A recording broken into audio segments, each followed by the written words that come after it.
This is a review of the Aduro battery pack. It is a somewhat unusual battery pack in that, unlike the normal 1 or 2 output ports, it has 3 of them. The battery pack has 3 ports. 2 of them are 1 amp ports and the other is a 2.1 amp port. Obviously the 2.1 amp is intended for tablets, but you can actually use any of them with any device. I currently have it plugged into a Samsung smartphone, a Galaxy Tab tablet, and the Kindle Fire HDX 8.9 tablet. The output of this, as you can see from the ammeter I have here, is currently running about 1.53. When I first plugged this in about 45 minutes ago, it was running at about 1.64 amps. It is not at all unusual for there to be some loss in the system. My gold standard for battery packs, I can get with a very expensive battery pack as much as 1.8 on a 2 amp output port.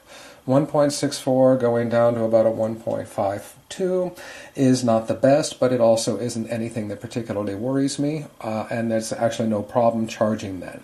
The battery pack is honest in that it does have enough juice to handle all these devices at full power.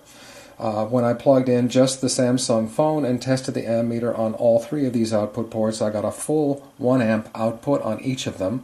That actually is somewhat unusual. Normally I'm used to seeing between 0.8 and 0.9 on a good battery pack. So a full 1 amp output for a phone is excellent.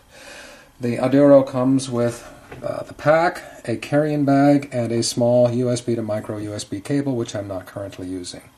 As you can see, it is roughly the same size as my Samsung phone, with one difference. Something you can't see from there is that the width of this thing... Sorry, it's not wanting to stay up. Let's try it this way. It's considerably thicker than the phone. And the reason for that has to do with the fact that it does have 3 output ports. They put them in sideways rather than the other way that would normally go, and that's why this battery pack is a little bit thicker than the rest of them. At 11,000 milliamp hours, it can actually charge all 3 of these devices fully. It could also, if you're only doing your phone, it could charge your phone perhaps 4 or 5, if you're lucky, maybe 5.5 to 6 times. All in all, I'm pleased. It is not giving me the absolute top-of-the-line output on my 2.1, but it does on all the 1 amp.